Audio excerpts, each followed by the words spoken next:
আসসালামু আলাইকুম ওয়া রাহমাতুল্লাহি ওয়া বারাকাতুহু। সম্মানিত দর্শক, এই মুহূর্তে আমরা রয়েছি মাওলানা ভাসানী সেতুর পাশেই।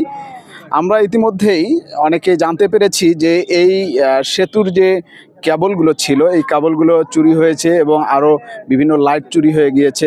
আসলে এটা অনেক দুঃখজনক একটি বিষয় যে এত টাকা খরচ করে একটি সেতু তৈরি করেছে, কিন্তু এখানে যদি এই চুরি বাটপারি হয়ে থাকে তাহলে তো এটা একটা আমাদের দেশের জন্য অনেক ক্ষতিকর। তারপরেও আমরা কিছুক্ষণ আগে দেখলাম যে ওইদিকে লাইটের কাজ করা হচ্ছে, লাইটিংয়ের কাজ করা হচ্ছে, শীঘ্রই লাইটের ব্যবস্থা করবে। আমরা কিছুক্ষণ আগেও দেখলাম যে লাইট জ্বালানো হয়েছে এবং মানে টেস্ট চলছে। গাইবান্ধার দিকে যেটা দক্ষিণ সাইডে আমরা দেখলাম যে এখনও কাজ চলমান, কাজ চলতেছে।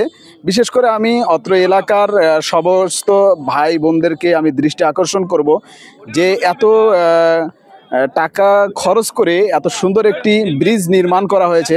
আসলে যদি আমরা পূর্বের ইতিহাসগুলো একটু চিন্তা করি যে ব্রিজটা না থাকতেই যেরকম সমস্যার আমরা সম্মুখীন হয়েছিলাম, যদি এই ব্রিজটা পাওয়ার পর যদি ওই সমস্যাগুলো আমরা আবারও ফেস করি, দেখা যায় এক পর্যায়ে ব্রিজটা সমস্যায় ঝুঁকিপূর্ণ অবস্থায় থাকে, তাহলে তো আমাদের আবারও দেখা যাবে যে পূর্বের অবস্থায় আমরা ফিরে যাব। এই জন্য আমরা পূর্বের বিষয়গুলো চিন্তা করে অনুতপ্ত হয়ে যদি আমরা নতুন করে এই ব্রিজটাকে আমরা ঝুঁকি মুক্ত করে রাষ্ট্রীয় যে সম্পদগুলো নষ্ট না করে যদি এটা আমরা সুরক্ষার ব্যবস্থা করি, তাহলে আশা করি এখান থেকে আমরা সকলে উপকৃত হব। কুড়িগ্রাম জেলার মানুষ, গাইবান্ধা জেলার মানুষ, উভয়জনেই আমরা কিন্তু এখান থেকে ভালো একটা উপকৃত হব ইনশাআল্লাহ। তো সকলে ভালো থাকবেন, সুস্থ থাকবেন।